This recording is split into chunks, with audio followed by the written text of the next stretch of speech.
a good attitude. I just want you to know. Okay. All righty. Hi, everybody. This is Who's Ronell rolling? again. What?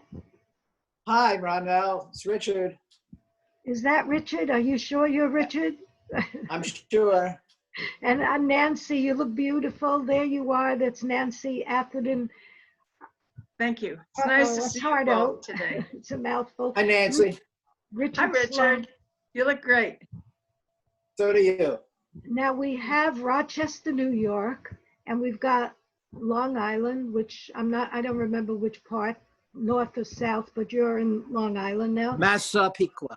Massapequa, and I'm in Pembroke Pines, Florida, and we're scattered around the eastern seaboard. I hope none of you are going to experience this hurricane that's about to visit. No, we're in New York. We're just gonna have rain. Rain, yeah. Well, I was going to ask. It took a long time to answer me. Is that because there's a delay? Yeah. So one of Okay. us should talk at one particular time and then let the other talk, and we'll see if we can do this mechanically, technically, without too many glitches. So Okay. I'm going to May I ask. make a suggestion? Yeah, go ahead. My suggestion is that if we feel the need to interrupt, that we put our hand, okay? Okay. And use the interruption, okay? Yeah. So Okay. both of you have been involved with Lindbergh Okay, and kidnap. Oh, What? Both of you have been involved for so many years, like myself. Each of you have shelves of books. Which is the book that I know Nancy talked about Olga pneumonia, but are there other books that you either reread or the authors are more trustworthy than others, or you like the theory better?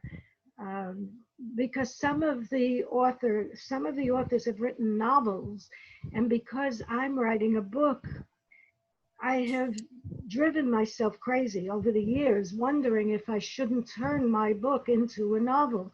It would make life easier to imagine things, but I don't want to. I'm not good at imagining. So what do each of you, I see Richard shaking his head. Go ahead, tell me, tell us.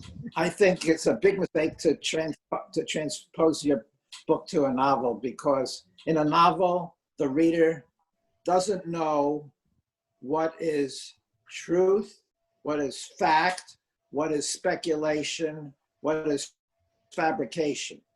You can't do that when you're dealing with a historical topic like this that's supposed to appeal to researchers, not just the general public. And if it's the general public, they have to know the facts, or what are believed to be the facts. Otherwise, they're going to be confused, and we'll have people knowing things that aren't really true. Nancy, go ahead. That happened with Max Allen's Collins book. I think it was Stolen in the Night or something like that. He confused fact and fiction. He had apparently done a lot of research, but you couldn't go anywhere with it because you couldn't separate truth from fiction. So I completely agree with Richard. Go with presenting it all as fact. I think that's a good idea. It's the best idea as far as I was concerned, but Yeah. I had But you know, I think you can put your own thinking into it. And I don't see what, I would love to read a book, a factual book, with the author's opinion of how entry was gained into the house and how it all, that mysterious time period at the house in Hopewell. I would like the author's own thinking about how that was carried out from all the research they've done. I'd love to read that in your book. Yeah. Yeah, I would too, because I'm afraid that I'm too truthful, and not too truthful, but I'm very picky about saying things. Um, Opinions are one thing, but how can I say this? Uh, I want to be able to say I don't know. That's what I'm Yes. trying to tell you. Just, I think that saying I don't know is better than okay, conjecture is fine, but you know why I feel this way. I recently went to the Museum of Natural History not too long ago, and I'm very familiar with that museum because as a child, my father took us to see the dinosaur bones.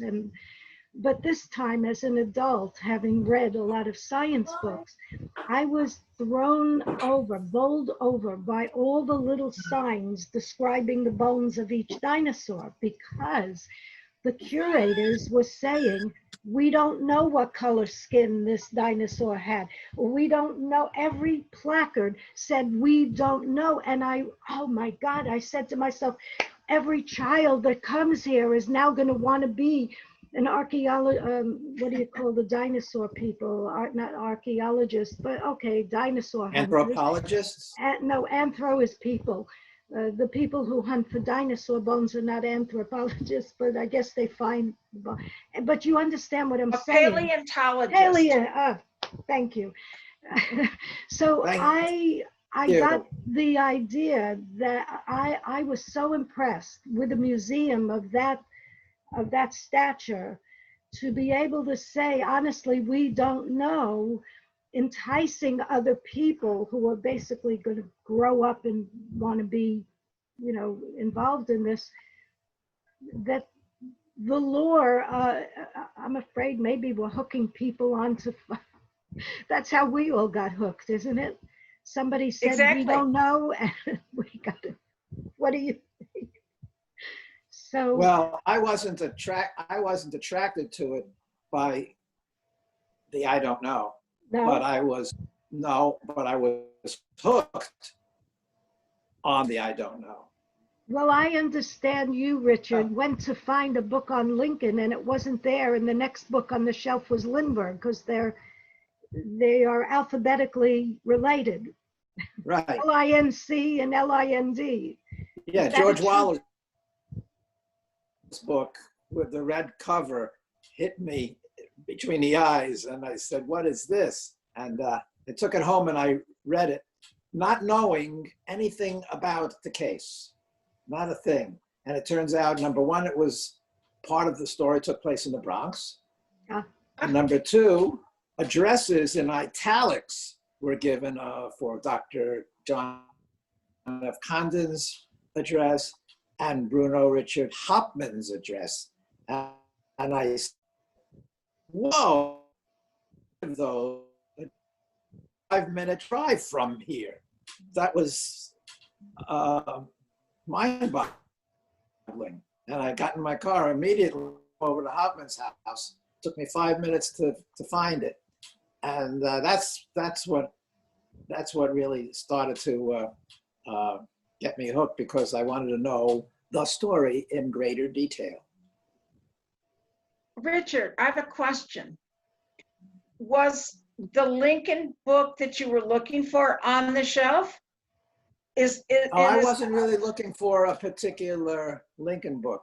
I was just looking to see what my new library, having just moved to a new neighborhood, what my new library had about Lincoln. That's all I was doing. And you saw their Lincoln books, but you strayed. On the Lincoln, and then I saw at the end of the Lincoln trail of books, it started with Lindbergh. And the first book that attracted me wasn't the first book on Lindbergh. Okay. Because that would have been Lindbergh A for Right. Author beginning with A. But it was the red cover of George Waller's book, Kidnapped, which I went to immediately. Nancy, Here's Richard's book. Yeah, turn it to the spine. Oh, yeah, of course. Yeah, That's yeah. what you Now, saw.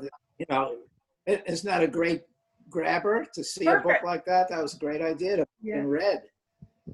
Ronell, think about red Red. for your cover. Oh, my cover. Yes. Or red and blue, like the ransom notes. That's good. Speaking, okay, here's a good question for both of you. How do you translate those signatures? What do you make of it? Have you got, everyone has a pet theory about what they symbolize or if they mean anything at all. No, it's not the I know whole, that there are theories, but I don't know. I don't know how the kidnapper or the extortionist came up with that. it boggles everybody. People Yeah. go crazy trying to figure that out. Yeah, Jafsie.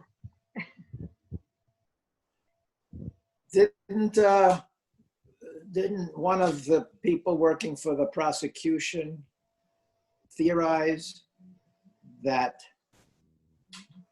I'm not giving you the whole theory because I don't remember it. Red, white, and blue, meaning the red dot, the blue circle, etc. Oh, I know. I think it was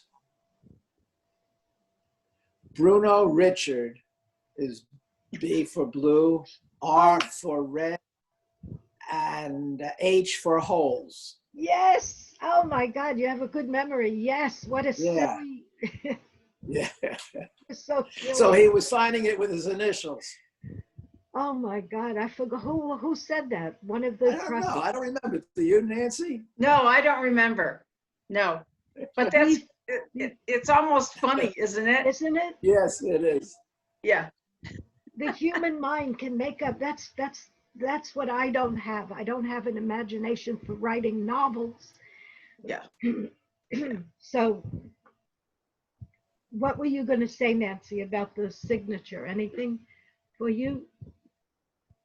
It doesn't matter. No, To you. it's a mystery to me. Yeah. Right. Yeah. Right. Yeah. And you all remember Mark Falzini discovering the table with the three Yeah. holes in it. And I was there. He showed it to me, and it's very shocking when you see it.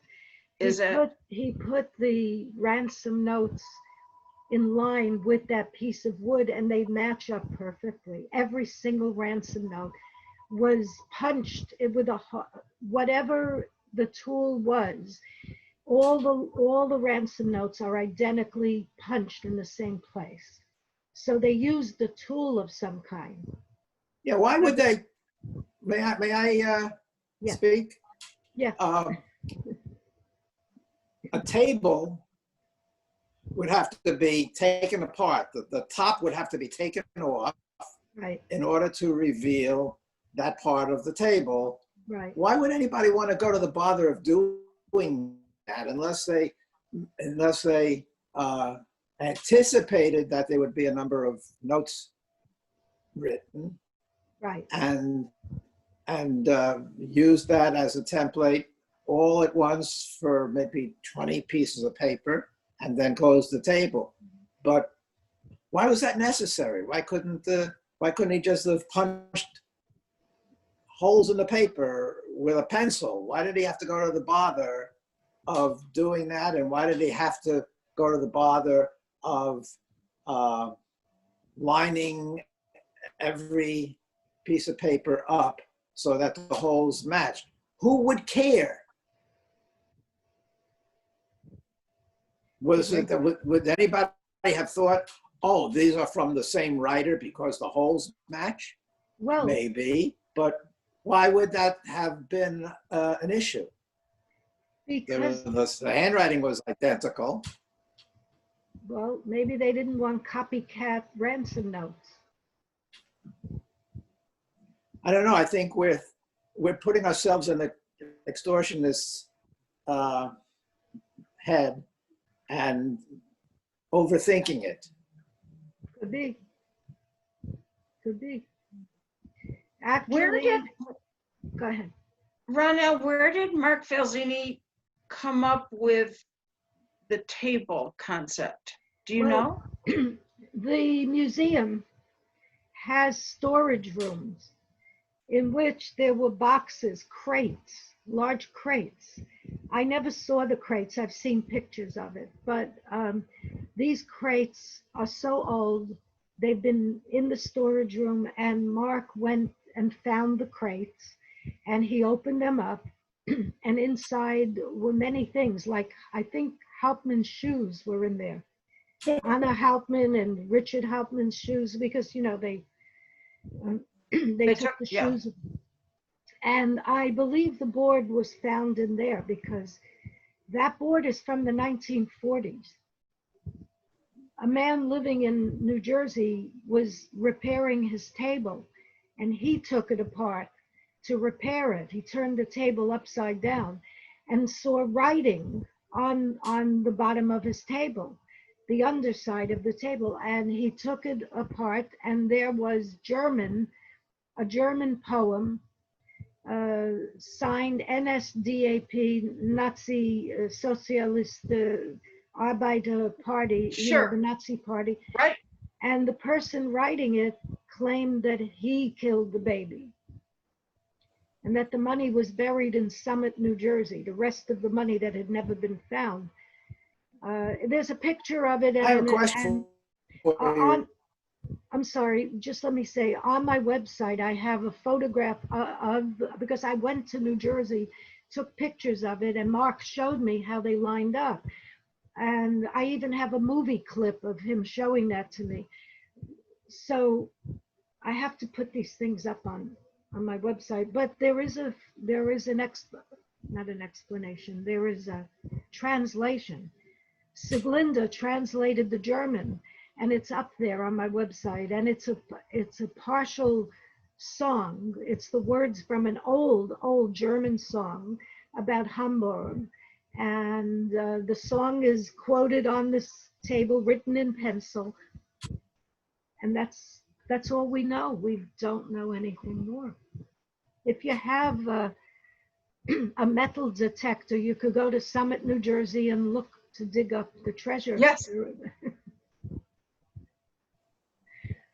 You didn't know that? Ronell, Yeah, Richard. No. why do you think that that piece of wood that had the writing on it was at one point, was it possible to flip it over and still have it fit, or were there beveled edges at angles that would have only made it possible to fit one way? Why do I ask that? Because why would anybody write something on the underside of that board? It would mean that he'd have to have taken it out and wrote it on the bottom. It doesn't make sense. I can't imagine a guy lying on his back writing that on the bottom of the table. At some point, that piece of wood must have been turned over so it could be written upon. I never thought of it, but you brought up a good point. I don't remember whether that piece of wood, it's a brace. It's not the tabletop. It's the brace, because it's a spindle leg, in the middle, and it wouldn't hold up a top unless you put a brace between, and you brought up a very good point, and I don't remember if it could have been fitted under the table backwards so that no one would observe it. Because now you're making me think, we lost Nancy, oh, there she is. Now you're making me think that, well, as far as somebody scribbling on it, I'm sure that when it was used, it was disassembled. It wasn't a table. They took it apart and they used it for the holes to make the holes in the ransom note. Go ahead. Yeah, Richard, go ahead. How about Mark discuss that Say specifically? it again because your voice. Maybe among sounds- other things. Say it again. We didn't hear How you. about inviting Mark? Yeah, I will. I definitely will. He'll be here. I promise. Yeah. Perfect. Good. Yeah. Great. But as far as the board goes, it's a very big mystery. What can I say? So we've got the signature, we've got the holes in the paper. Whoever did this went through, like Richard just said, a lot of trouble. A lot of excessive trouble that was totally unnecessary, right? Do you both agree? You didn't hear me? Yes. Yeah. If you're kidnapping a baby, do you want to Then go again- through all this? Go ahead, Nancy. Yeah. Then again, didn't they allow the ransom note to be copied early on in the case? And anybody could have copied it with a couple square holes and a little bit of blue and red ink. Right. They could have. And the handwriting doesn't look the same from the beginning of the ransom notes to the end of the ransom note. Richard or Nancy? The first, to me, the first ransom note looks like it's in an entirely different hand than the other ransom notes. I think that the other ransom notes are identical in handwriting, but the first one isn't. And the prosecution always claimed through the experts that they hired, and I use that word deliberately, hired, because they were paid to say not just what they believed and concluded, but what would obviously help the prosecution. And otherwise they would have been fired. They wouldn't have been paid if they didn't agree, because they didn't want people who didn't agree with their prosecution. But I always thought the first note looked different.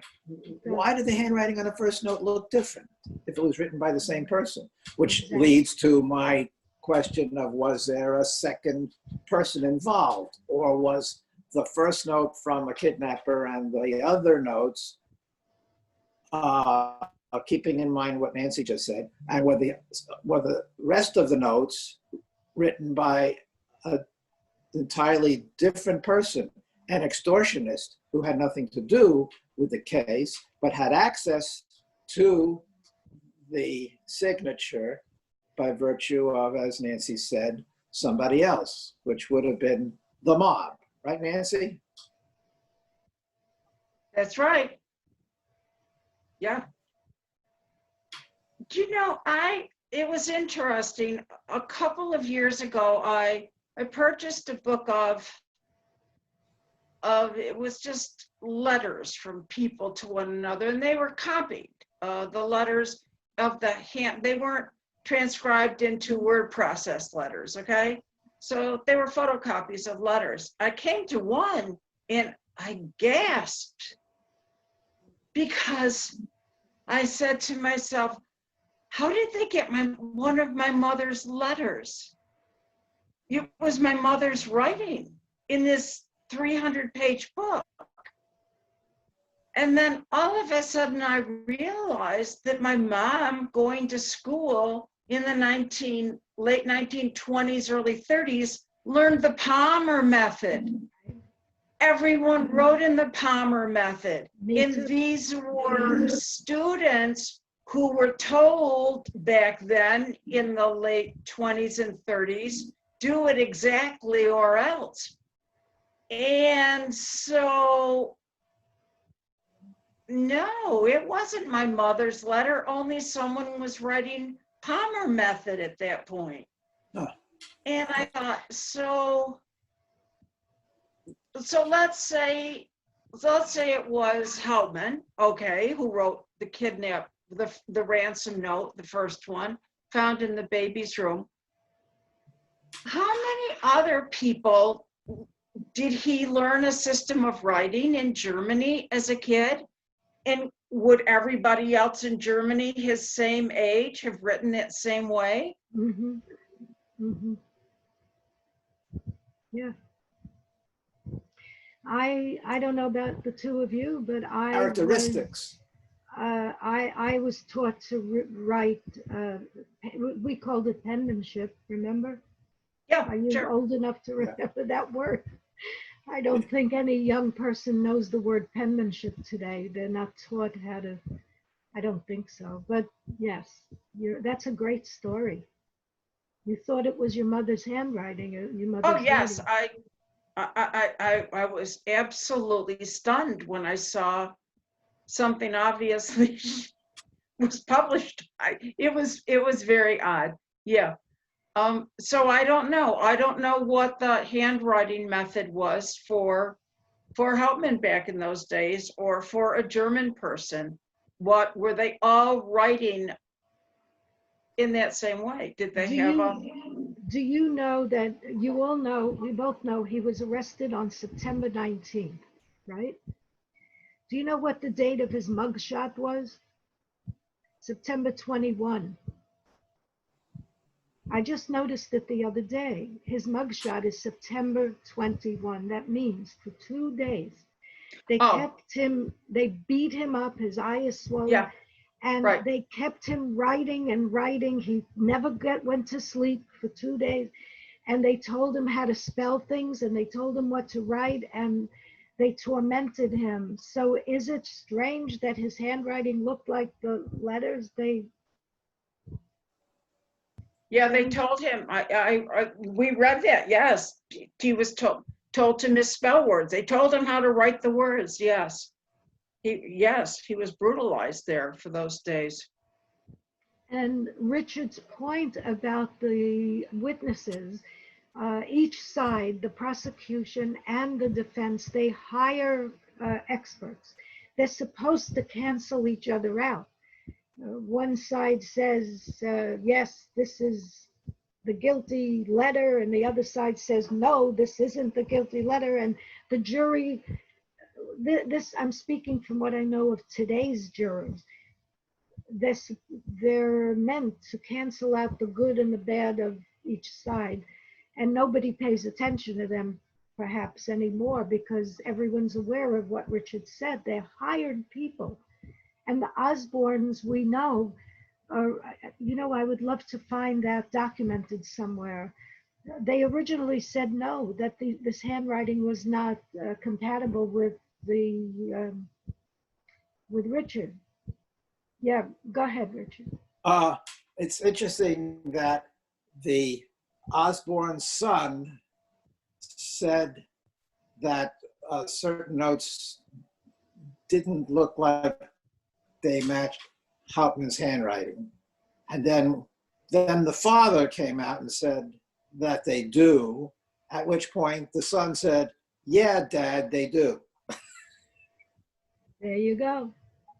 Yeah. There you And go. you know the story about the Osbornes in later years, don't you? Tell us. I forgot. Tell us. I think they were, the Osborne Company was considered the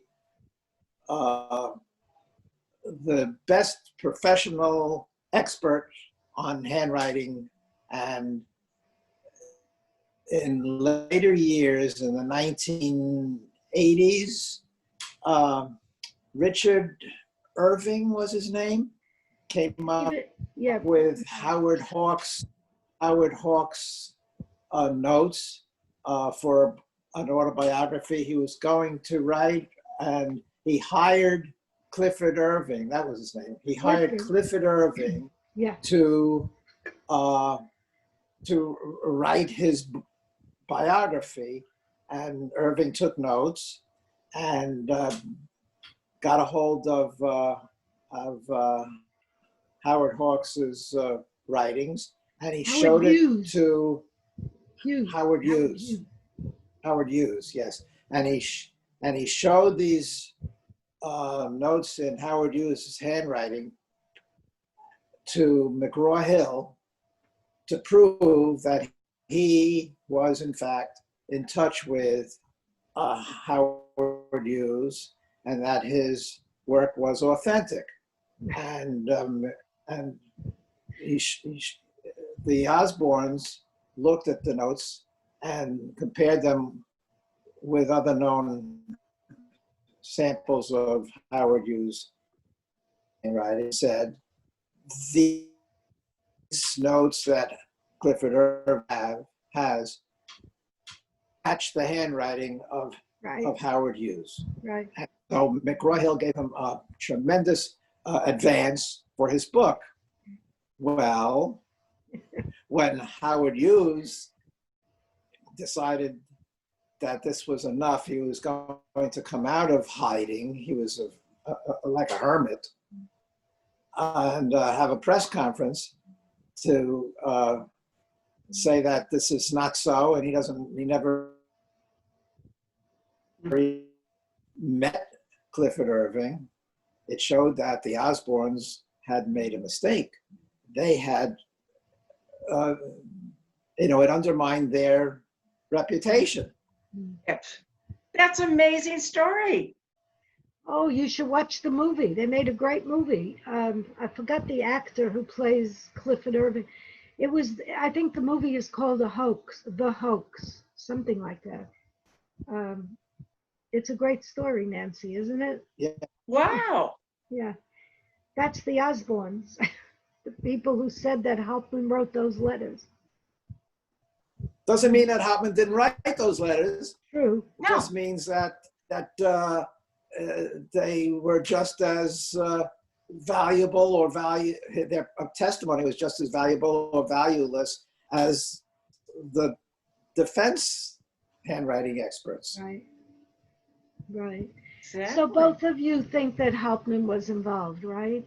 You both, because of the wood, the ladder, my problem is the money, because he did quit his job. He had a lot of money. Even without the $14,000, he didn't work after, what was it, April 3rd. That's the part that I can't deal with, is the money. The ladder doesn't bother me, the writing, the handwriting, but it's the money that I wish I knew more about. Yeah, I have Hauptmann in the picture somewhere. So do I. How about you, Richard? Yeah, I believe he's definitely involved in some way. Mm-hmm. Yeah. How's your ladder coming, Nancy?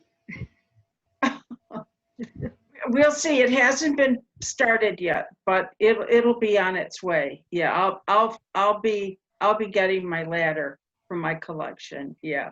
You won't be climbing it, I hope. No, I won't be climbing it. I'm too old for that. Yeah. I'll find someone else to climb it. Oh, Richard has. Look at what does Richard have? Richard has a piece of wood. As you both know,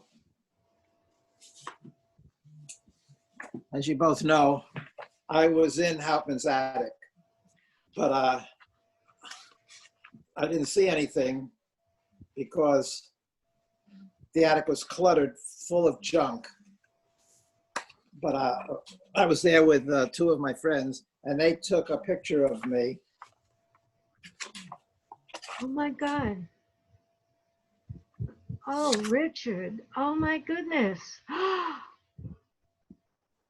You see all the junk around it? Oh, who cares about the junk? See all that junk? See all that junk? Yeah, that's an attic. That's why the trip to the attic was a waste. Oh. However, Yeah. and here's another picture of me. Oh my goodness. Are you standing on those rails that are attached to the wall? I'm standing on the folding ladder, the third step from the top. Wow. And you see this cutout? Yes. See that cutout? It's cut into the flooring. Yes. So that Yes. you can get up. Well, one of these boards was cut out and just discarded on the side of the flooring. It wasn't thrown away. And I found it there. and I asked the owner of the house if I could have it. And he said, yeah, sure.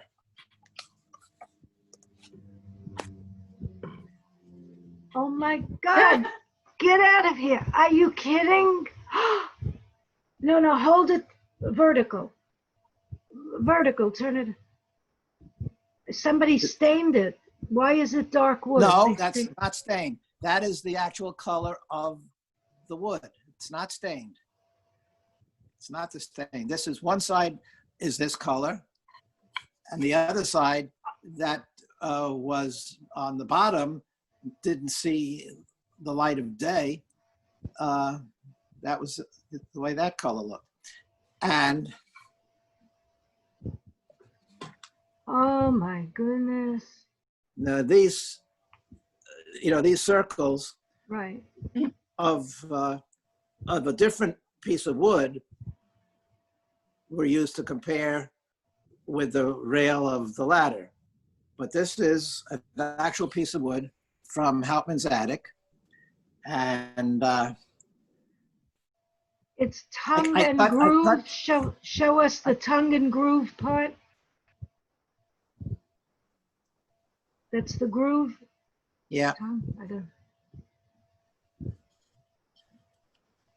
And the holes, are there any holes where the nails might have been? yep. What do Oh they my look- gosh. Richard, where have you been hiding this? How come we It's didn't no know? secret. I thought you knew about it. No. Yeah. Where have you told anybody? No, I knew about it. You did? Yeah. But the person who was, they were renting the house, obviously, they were living. No, they owned it. Oh, they owned They it. owned it. An old lady owned it. She was, I think, from Puerto Rico. And, Don't say she was Richard. Richard, don't say Yeah. she was 50 years old and an old lady. Don't say that. I didn't say she was 50. I just said an old lady. He said an Yeah, I old know. lady. I hope you didn't mean she was 50 and she was old. No, That's what I'm I saying. think, No, he and wouldn't. since you ask, I think she was more like 75, 80. Whoa. And her, Well, she was young then. and her son lived upstairs in Hauptmann's, on Hauptmann's floor where Hauptmann's lived. She lived downstairs like the owner of the, Mrs. Rausch lived, and her son lived upstairs with his grown daughter, who was obviously either divorced or never married, and her little girl, who was about, I don't know, 2 or 3 years old. And they lived up there. And the little girl, she had her own room and a closet. That was the baby's room when the Hauptmanns lived there. So you Amazing. actually saw, when Nancy went with you and my son was there, and you were also disappointed about the renovation, but you were actually in the house going up into the attic as it would have been in the 30s? It was still, Yes, what year did you do this? yes. And What year?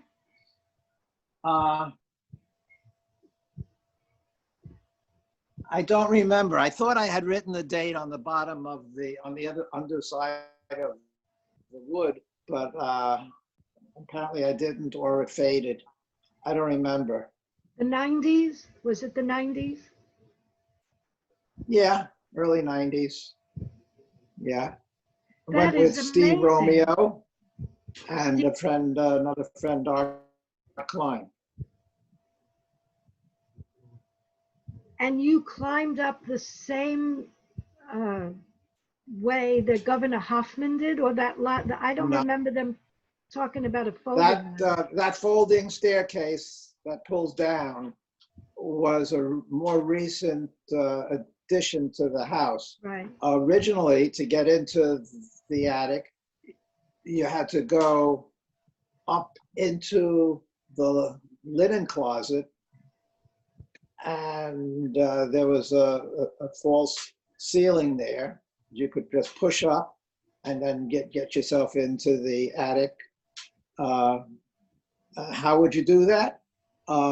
By taking a ladder and propping it up into the closet at an angle and resting it against, I guess you have to rest it against the closet shelves. However, I don't think that if you did that, if you can imagine that, if you prop the ladder up at an angle,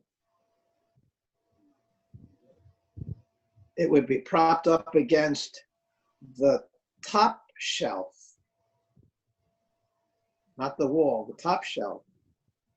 And the other shelves wouldn't touch the attic, only the top one. But if you did that, where was there room in a narrow closet to get yourself into the attic? I think that you'd have to remove all the shelves and decrease the angle of the ladder in order to get in there. Otherwise, you wouldn't fit, especially the governor of New Jersey, who was a big guy. Right. So I think that in order to get up there, you had to take all the shelves out.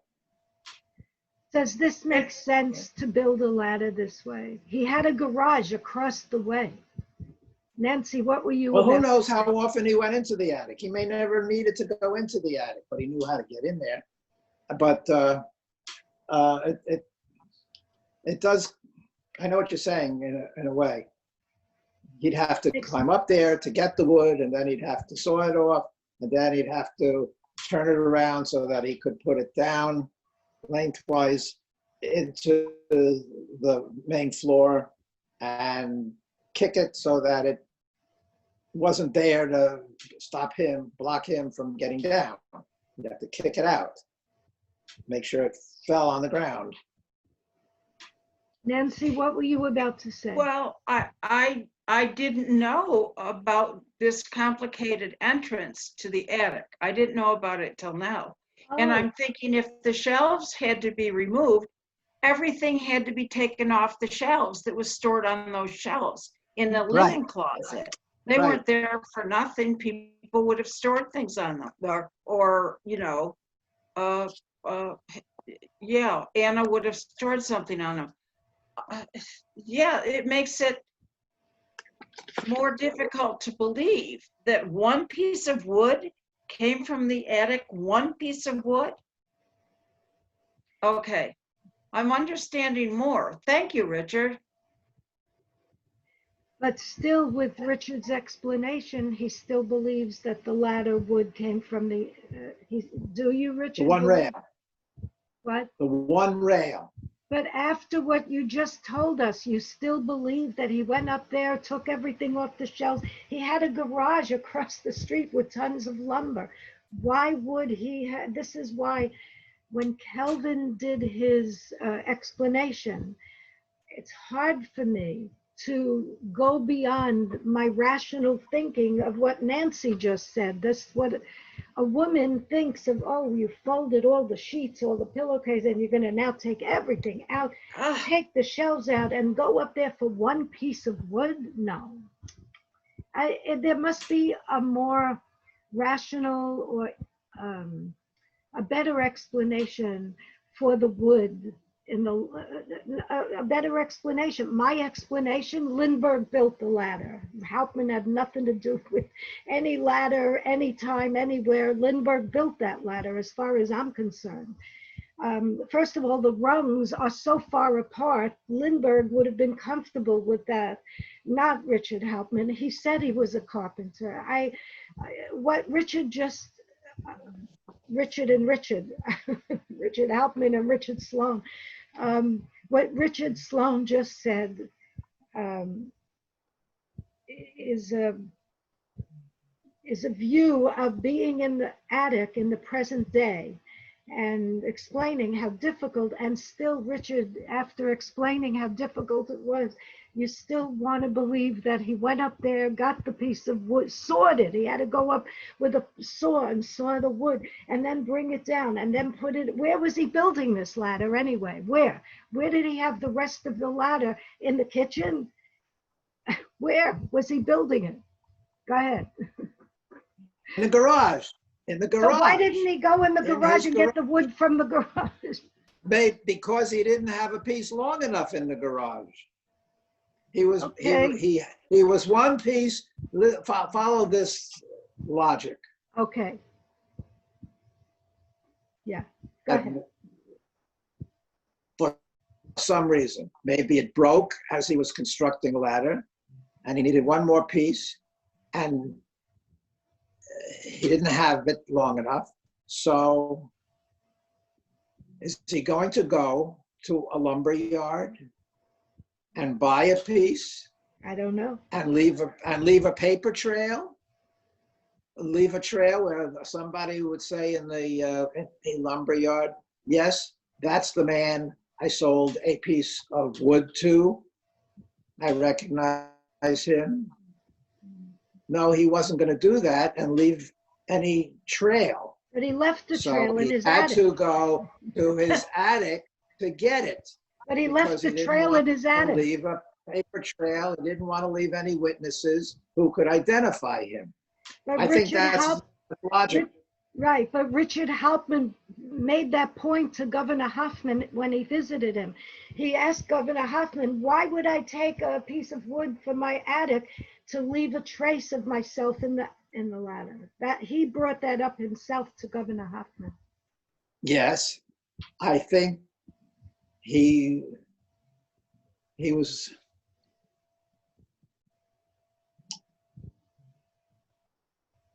That's a good question for him to have asked to defend himself, but that doesn't mean he didn't do it. Right. I had a conversation with Joyce Milton. You know, she passed away a couple of years ago. And this is when Berg's book had come out. I don't remember what year, but Joyce Milton, the author of a very good book, Loss of Eden. Have you both read that? It's a very good book. Yes. I like that book. And I had this wonderful conversation with her until she says, well, he had to build the ladder in a hurry. And that's why he went up in his attic, because he had no time. I said, what do you mean he had no time? She said, because he got the call to go over to New Jersey right away, and he had to put that wood in that ladder right away. And I said to her, well, how did he get a call when he didn't have a telephone in his house? And she sort of stopped dead in her tracks. And she said, well, somebody sent him a message. So whichever way you want to slice it, there's always something there in the explanation to cause a person to go insane. I think that's what. But Joyce Milton believed, as she told me, that he built the ladder in such a hurry. He had to finish it in a hurry. And that's why that was her explanation. I'm not even sure it's in her book. This was a conversation I had with her. I think mine Go ahead. is better than hers. Right? You froze up. Richard, are you still with us? Richard Sloan, are you still there? Yes, I'm still here, Okay. but your speech was elongated Oh, because of technical problems, so I didn't hear it. it was Want to Joyce repeat it, Milton. please? Yeah, Joyce Milton told me in a phone conversation that the reason he went into his attic, Oh, that I heard, he got a phone call. but then you and said something else. I said that when I explained to her that he had no telephone in the house, how did he get the phone call? She couldn't answer that question. She said, well, somebody Yeah. sent him a message, but he had no phone. So, he's still there, or did I?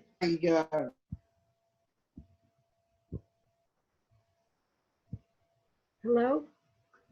Guys? I'm here. Oh, Nancy, what do you think of Joyce Milton's explanation? 'Cause Rush she had no telephone. Right, well, I don't know. She has to have, she had to have had a reason why he built it in a hurry as well. Right. What was the rush? We don't know that. We Right. don't know how she explains that.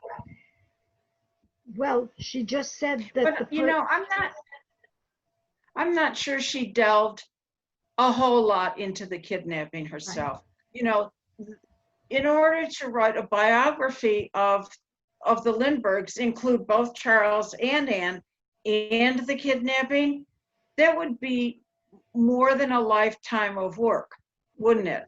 I don't think I think she did a great job on Anne and on Charles and their marriage, but I'm not sure she was able to do a really thorough job of the kidnapping. And I don't think Berg delved into it either in a thorough way. I think the kidnap deserves its own study, its own book. I agree 100% with you, 100%. You seem to have read every single book, and you retain the information. You've got a picture of everybody, every author's, and you're correct 100%. They were not. Berg has no interest in the kidnapping. You can tell by reading that book, and neither did she. But I found her book more enlightening than Berg's. I don't know why. I just found the information more interesting. She called them, what I remember the best from her book, she called them, Anne and Charles, the ultimate amateurs. And I thought that was a great way to describe them both. They both got vaulted into positions that maybe they weren't ready for. Yeah. Yes. Yeah. But Berg, you know the difference between those two books. Joyce Milton had no access to anything Lindbergh, none. The Lindberghs, as she said in her preface, when they find out you're writing a book about them, they tell everybody not to talk to you. The Lindbergh family goes out and tells everyone, don't talk to this author. And Berg had access to every individual, everybody, and all the archives. So the books are, one is family authorized and the other one was independent. And exactly. I hope my book is very, very, very independent. But that's Richard, fantastic. Isn't that story Richard told? I cannot. Who took the pictures? Steve Romeo? Yeah. So he was in the attic, standing up, looking down on you. Right. Did he take home a piece of wood? Later, I cut him a piece. Oh, you cut him. I cut him a piece about that big, and I cut Art a piece about that big. I didn't want my piece to be too short. No, I wanted it to. this piece. So.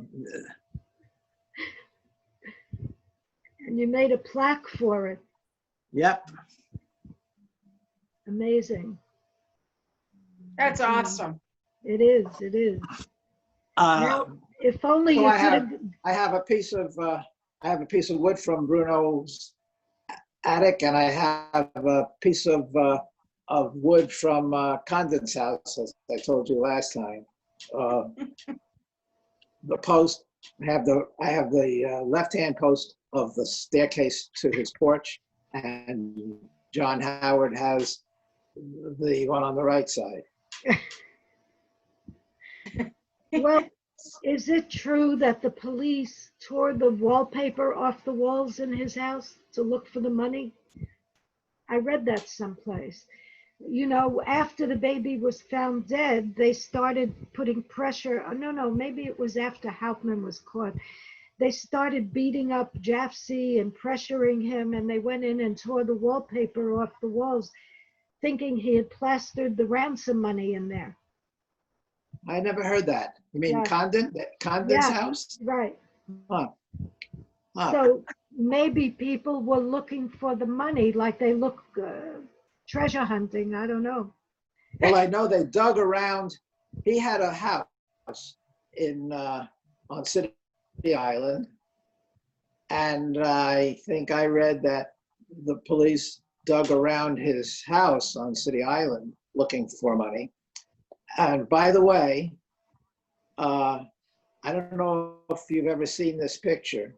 I have a photograph here from the New York City Archives of the little store that Condon ran a real estate operation from, and also sold some antiques.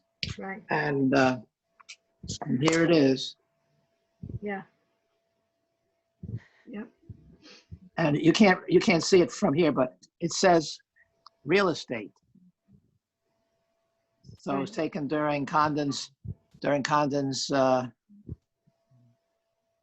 ownership of it or rental of it. Isn't that a great picture? Yeah. It had Richard, it had a great name. Remind us of the name of his real estate business? Yeah, I think Uncas. Uncas. You need Condon. Condon ability for sales. Yeah.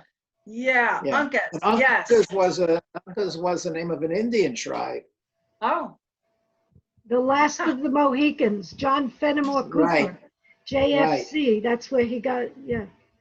Oh, I never thought of that. Yeah, John Same Fenimore Cooper. initials. Right. Same initials James as Condon. Fenimore Cooper. Yeah. Is that must be a coincidence. No, it's a It is. no, but he made it into a big deal because John Fenimore Cooper had his initials, and the Uncas tribe, the character in the book, because I love the movie Last of the Mohicans, one of my favorite, with Daniel Day-Lewis. It's a great film. But Jafsie, yeah, he was quite a character.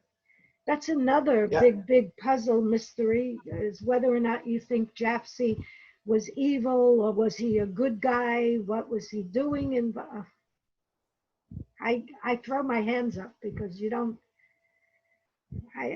One day, it depends on the day I wake up. One day he's evil, and the other day he's a guy who got involved in something he couldn't handle. What do you guys think? What do you, Nancy? You don't know either. Well, as I said before, it's so odd that he was in a theater when it caught fire and he rescued everyone. He was there when someone fell into the ice pond. He saved minimally 5 lives by the time he got involved in the Lindbergh kidnapping.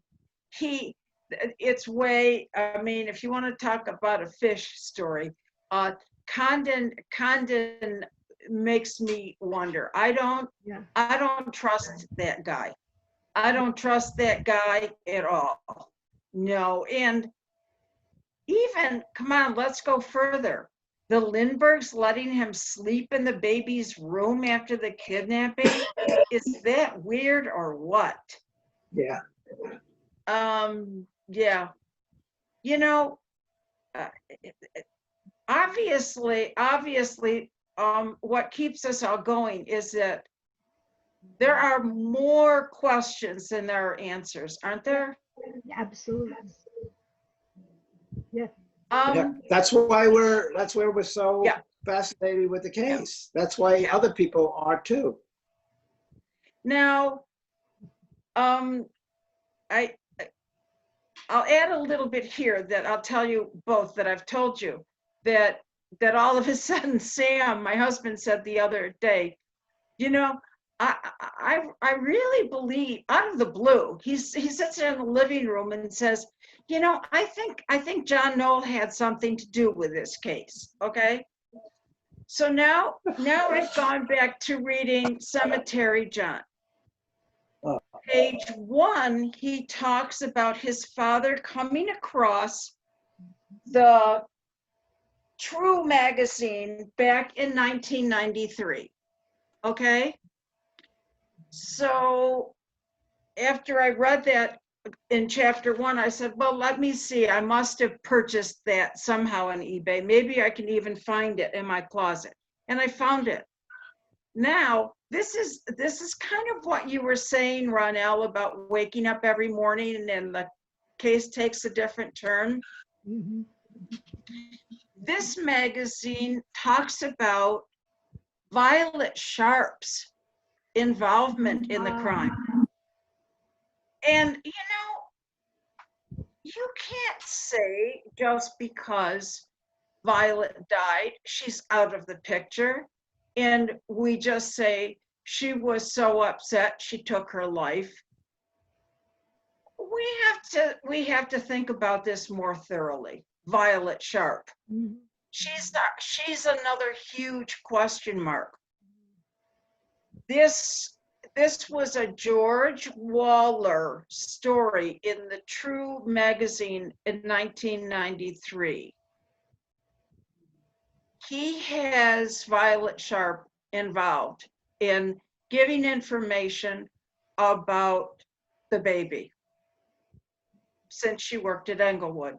And the story also says that they were originally going to kidnap the baby from the Englewood house.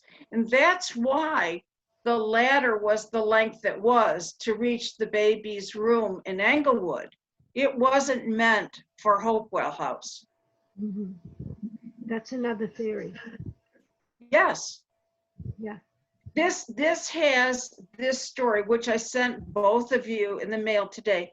This story has a Greek man who lived, a Greek native who moved to New Jersey, got very, very, very wealthy in the early 30s and moved back to Greece as Hauptmann's partner. You kidding? No, I never heard this. this you will be receiving in the mail. Oh, good. Fascinating. So we can do So it's the True magazine from December of 1993 that George Waller's story is here. But Waller was not alive in 93, was he? That the article's Had written to by him, have been. It was written in 93. Yeah.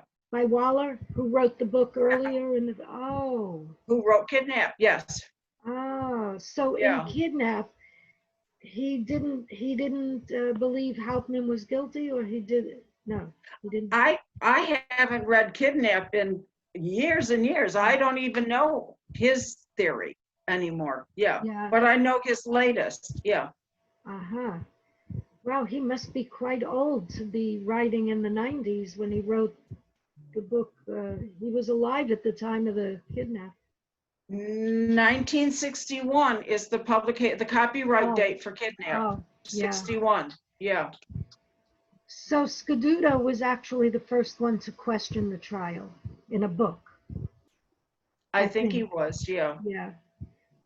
And he was the one who went into the archive sneaking in there. He didn't actually have permission because it wasn't public, it wasn't given to the public yet.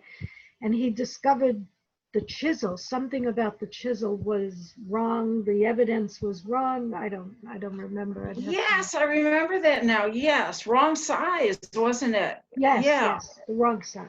Yeah. Right, wrong number chisel. Yeah, Right. for size wise. Right. Right.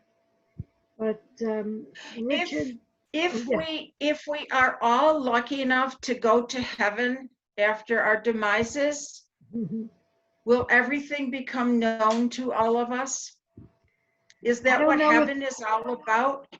So No. we can have our questions answered. No, No, no, Richard? because when we get there, because when we get there, they'll all be lying. They'll be what? Lying. Lying. Just like they were on Earth. They'll be lying when they were just No as they did kidding. when they were alive. No They'll still be kidding. lying. Bruno's not gonna confess to anything. Oh dear. Okay, so give that hope up. It's not to anything. They'll still be lying. Yeah.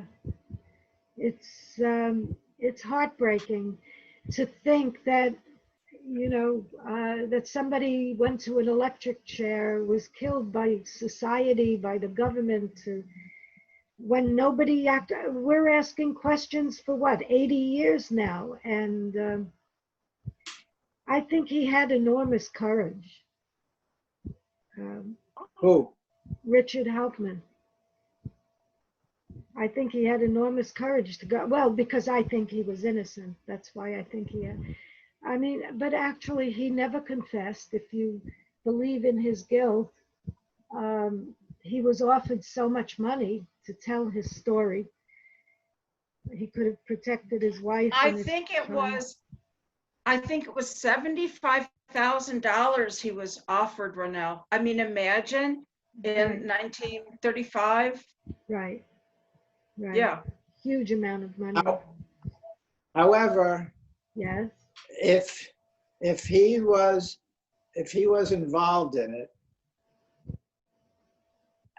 he was involved with some people from the underworld.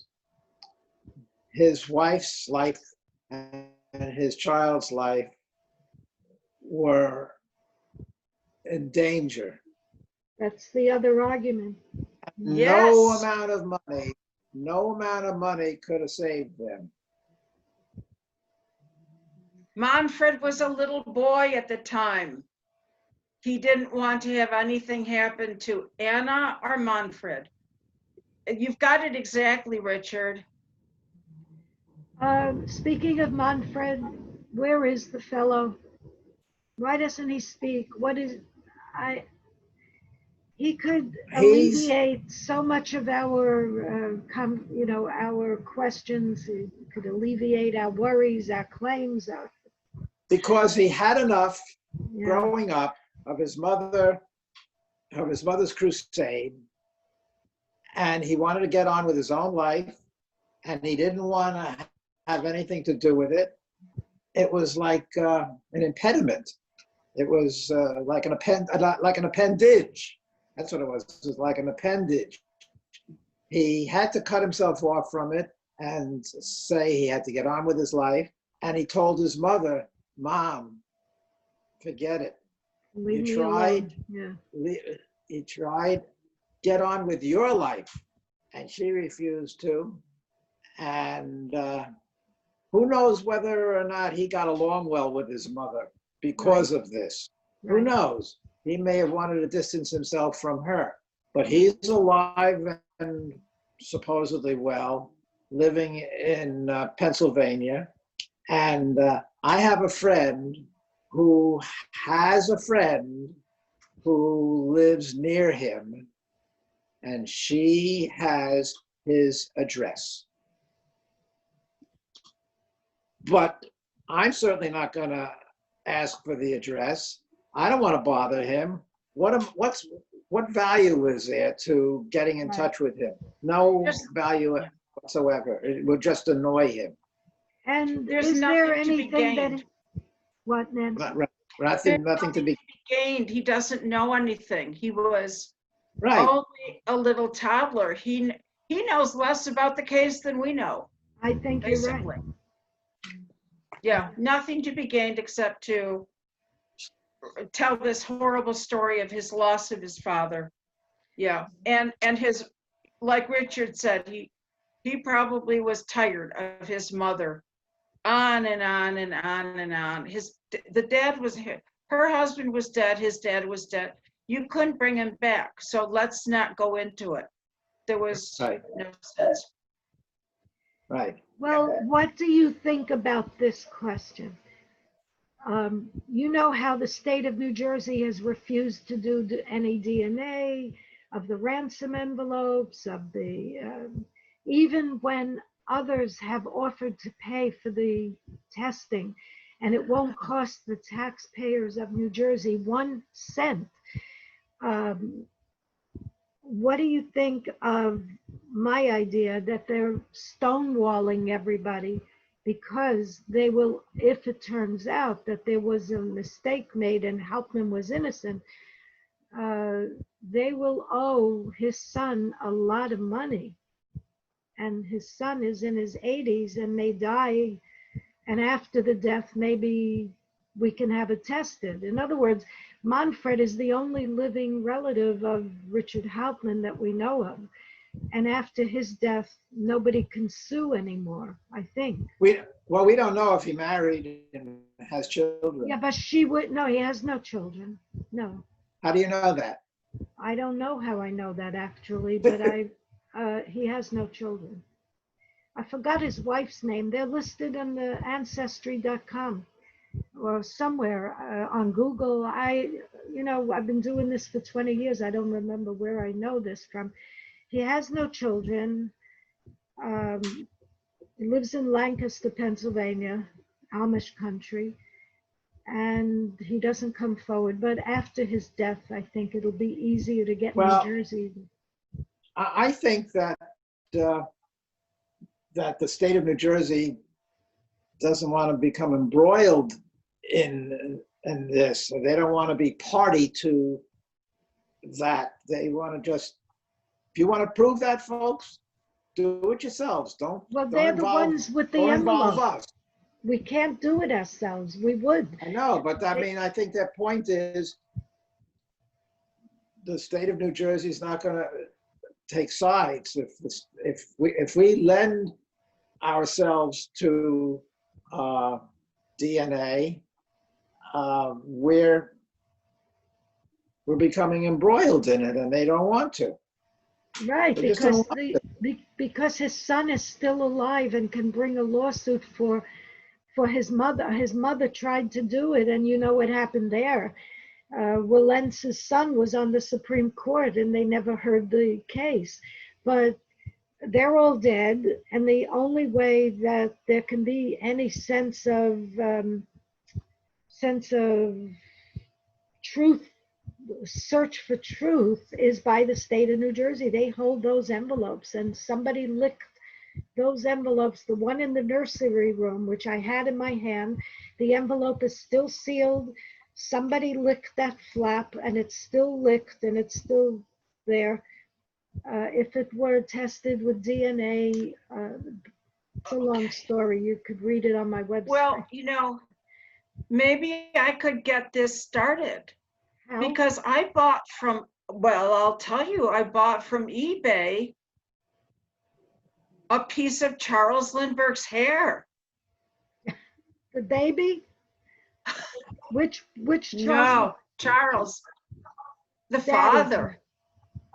Oh, you have Yeah. his hair?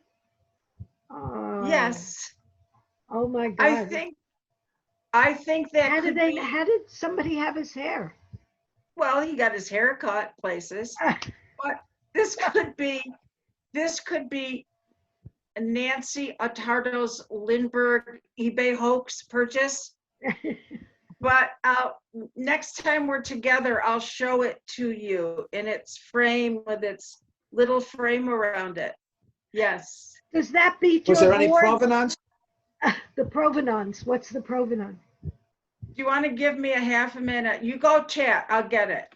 I'll show it to you. Kidding me. Chatting. Richard, is she outdoing you with this hair? You have a board from the attic. She's got the hair on the head of the man who might have killed his child. What's going on? I don't have anything to give you or show you. Well, I have a show in depth. record. I have a record here, which was offered on eBay, and it's got a label that says #1 on it, Yeah. and it says in pencil, March 23rd, 1934, Jaffe, Jaffe. And supposedly this record contained Dr. Condon's statement all about, in his own words, all about his rendezvous, one of his rendezvous, there were two, with Cemetery John, who may or may not have been Bruno Hauptmann.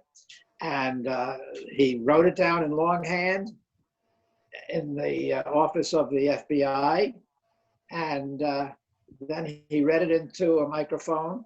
And why was this done? Probably because if Condon kicked the bucket before he was able to testify at a trial, Oh, assuming that they would find the guy and they would try him at some point. Well, they already found Hauptmann. If he kicked the bucket, they needed his testimony to play to the jury, and by which Condon imitated Cemetery John's accent. And the date didn't seem right. What date did you say on that record? What's the date written there? Because that you said January, March, March or May, I think it's a May 23rd, 1934. And the statement in handwriting Hauptmann is wasn't also arrested dated. yet. Is Hauptmann also wasn't. dated. Wait, Hauptmann was not. Okay. Okay, all right, but still they needed to have his imitation of the accent in case he died before they could try anybody, if they Okay. found anybody. And I bought the record and I took it to a professional who knows, a friend of mine, who knows how to play this particular kind of record. It's not your standard kind of record that was cut. And we played it, and all it contained was Condon shooting a breeze with somebody in the FBI office about a football team or a football game that had just been played, while the technician was readying everything for a real good tape record. This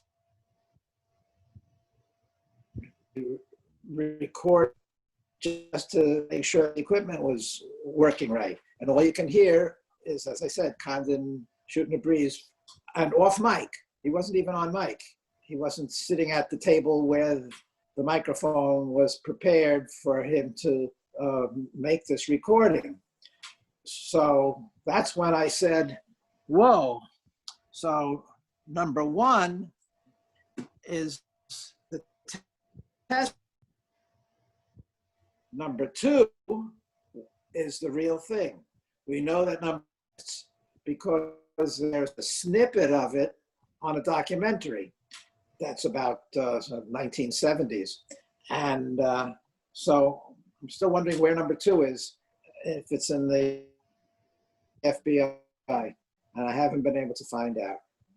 I thought this was going to be a real find, and turned out not to be. You lose, you win some and you lose some. But I wasn't going to Yeah, let that but fall in Richard, anyone else's hand. we now know there's 2 and 3 out there. That's better than not knowing its existence at all. At least we know there's 2 and 3. We know And- that there's two because because about 20 seconds of it appears on a documentary that was inspired by, and probably the consultant was Ludovic Kennedy, Uh-huh. who wrote a book about the case called The Airman and the Carpenter. And he's the narrator on this documentary. And somehow the BBC, which co-produced it with a station in Boston, got a whole recording, number 2. And I've been able to find it.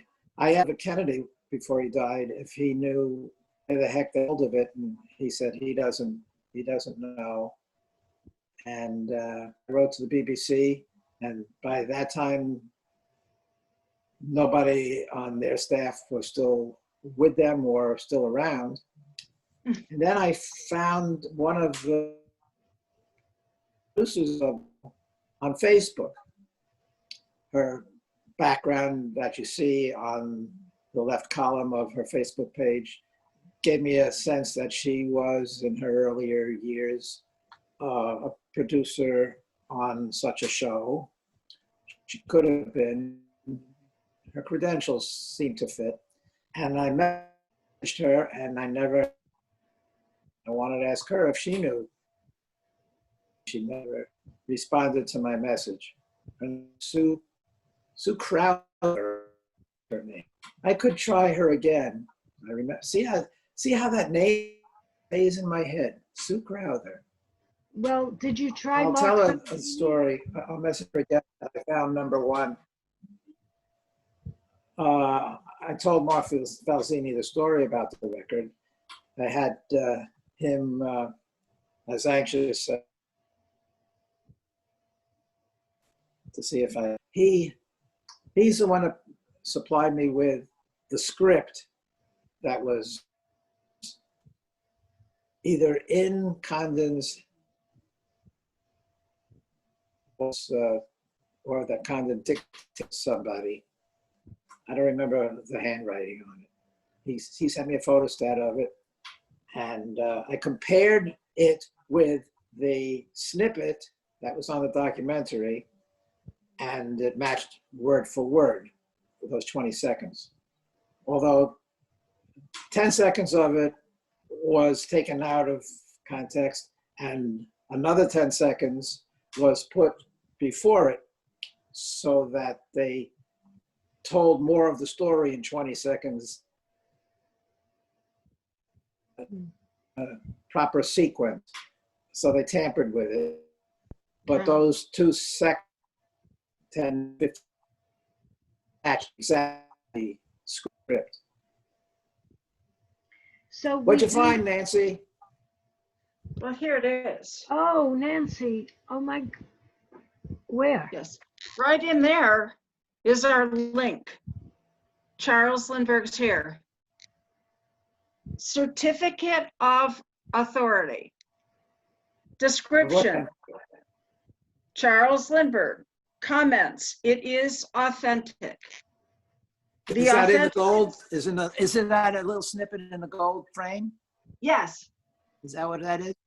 So Yes. It's about a quarter of an inch long? Yes, sir. You got it. It's there. What's the provenance? Oh, I bought this on eBay. The guy signed the guy who sold it with his certificate of, I'm going to take it out of its sleeve. Actually, somehow I ended up, okay, let me show this to you. I didn't get out the right paper. Let me get it out. This is like a religious relic. Yes, it is. It is. A religious. And here's the guy who sold it. His name is Louis Mushrow, Mushro, and there's his signature right there, Louis Mushrow. And how did he come by? This was purchased in 2007. But what does he say where he got it from? No, he doesn't say. Okay, that's where it it doesn't. lacks provenance. Right, that lacks it. It lacks probably authenticity as well, Richard. That's what It was just something fun to purchase. How could I resist when I saw it? Yeah. Even if it's a hoax. Okay. Yes. Then Well, he'll give you your money back if you can prove that it's not. I think to prove that it was authentic, he sent me a very bad black and white copy of Charles Lindbergh. Oh yeah, now I see it. Now I see. Yeah, see, I knew I could prove it, Richard, and there, I've proven it even to you. Now listen, Nancy, you and I have to ask Richard the same question. How do we know you got this wood from Hauptmann's attic? I have 2 witnesses. They also have pieces of it. They were with me, and I have a photograph that Steve took of me holding it in front of Hauptmann's house. Yeah. Perfect.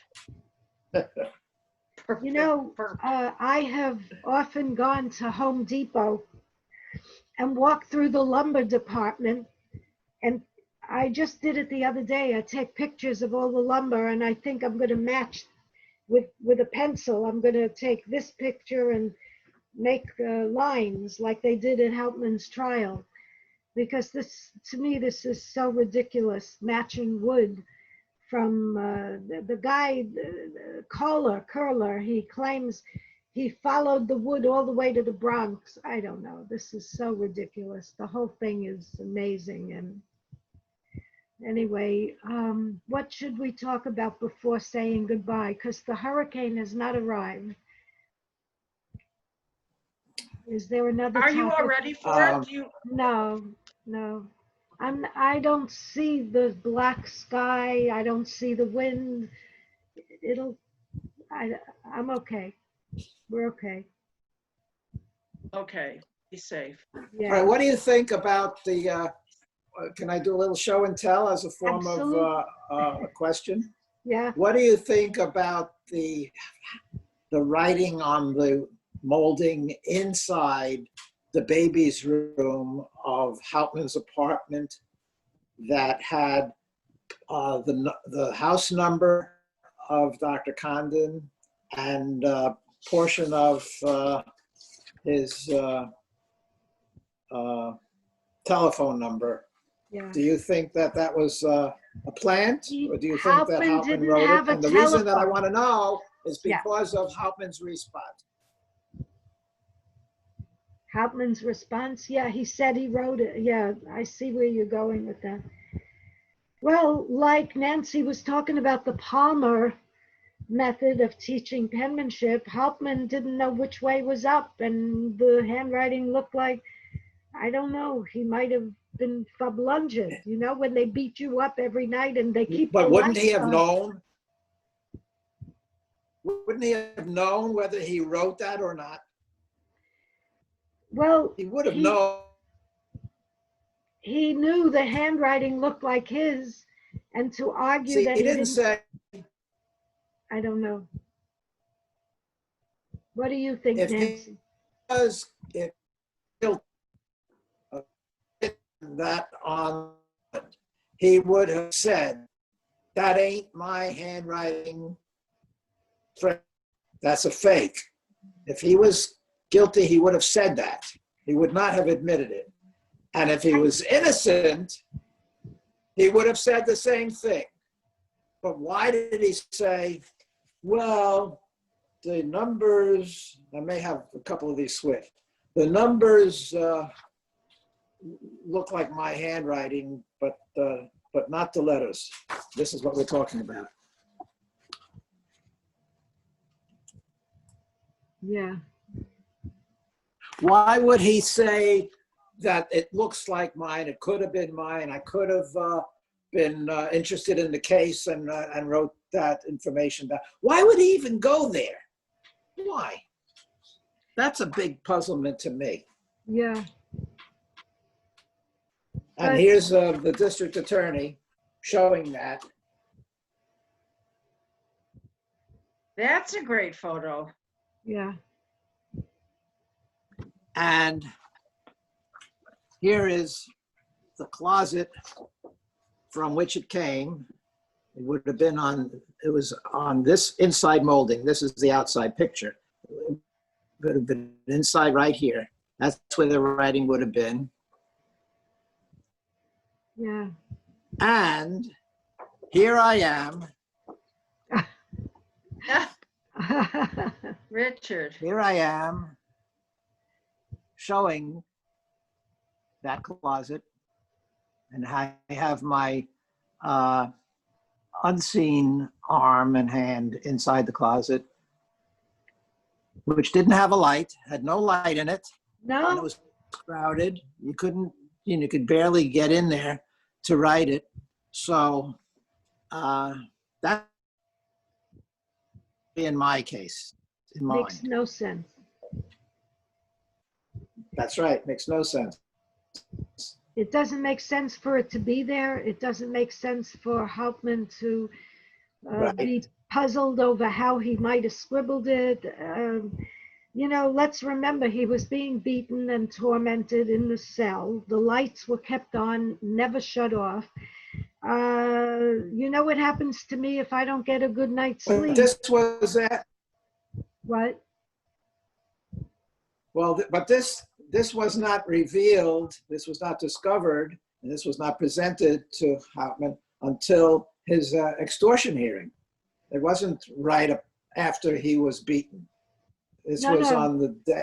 This was on the day of the extortion that the detectives found that they rushed the district attorney, and that's as far as I can go with the tracking of it. They didn't use it at Flemington? Yes, they did, but They I'm did. saying the earliest point was long after he had been arrested, as Yeah. far as being beaten goes, and being beaten into submission and being unable to function properly because of that.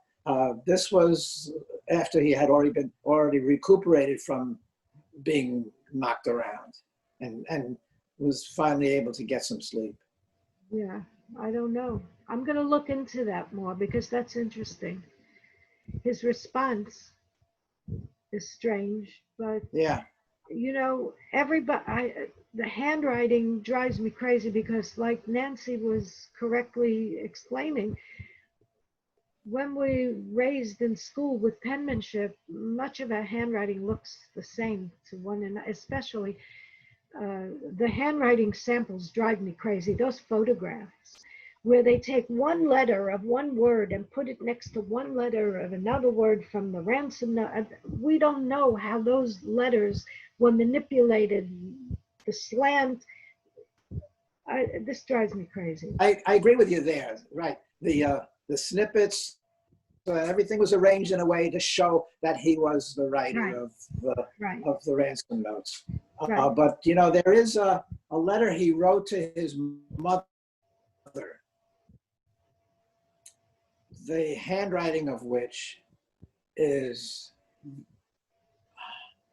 too close to the handwriting in the ransom notes. Really? It's too close. Yes, it really bothers me. It's too close. Well, Check it out, okay? yeah. I better do that before I Yeah. finish. I mean, my your book. argument about the Palmer method is good up to a point. After that, everybody kind of holds the pencil differently, Right. crosses their T's Right. a little bit more, less of a flurry, a little bit keeping Really. paper or the pencil on the paper. That is an indication of their person. And Sieglinde is, from what I've heard, an expert on that sort of thing. Yeah. Yeah. She was a translator. She. Try to get her. She would make I bet you she would make a great guest for you. She would, but she's She and camera Mark shy. together would be great. Yeah. We're having all these glitches with your voice more than Nancy's for some reason. Nancy, no, it's not your fault. I think it's because you're in Long Island. No, but you're more north than he is. I don't know. It has to do with the broadband. That's what I'm told. Yeah. So, Nancy, is there something else you want to show? Okay, then maybe we should. Yeah. Well, it's already an In hour and a television, half. we do It's it like 5 this as a o'clock. wrap. Yeah, it's a right. wrap. Richard, someday you'll have to tell us about Peter Jennings and the ABC News. Yeah, Nancy, thank you so much for everything. And Richard, I'm blown away by that attic story. Oh, I hope it comes out nice. No, that Peter Jennings did a documentary about the Lindbergh case. Yes, too. he did. Are you aware of that? I have a copy of it. It's the best one. I think it's one of the best. Do you agree or no? I don't remember it. I just know I had a couple of questions, and Peter didn't want to entertain he thought that my questions were a little bit insulting. He thought that he became very defensive. You're No kidding. kidding. Yeah, so I backed off. That's all. I mean, Oh, I'll have to find my copy of it. I have it somewhere. The kidnapping. yeah, I can't find mine. I don't know where mine is. I So could you probably would- get a copy from ABC if I begged anybody. You were not involved in the recording or the sound of them? No. Uh-huh. I'll check it out. I'll try to find it. I didn't even know about it until it was all done. Uh-huh. Oh, okay. Yeah, please. Well, Okay. Well, good night, Gracie. good night, Gracie. Good night, Nancy. Keep well, all of you, and we'll Yeah. be back together again. Thanks. can- That was fun. Thank you. Very Thanks enjoyable. for Good coming. seeing you both. Yeah. Same Take here. care. Thanks, Ronell. Maybe we'll get our husbands to join in. Yes, Bye. and we'll talk about John Knoll. Okay. I'm anxious to read the article. Thank you, Nancy. Thank you. Yeah. Good. Bye-bye. Okay. Have a good evening. Good luck with your impending storm, Ronell. Thank We you. hope it bypasses you. It looks Yeah, like good it luck. already is. Good luck, Ronell. Thank you. Good luck. Okay. Good night, everybody.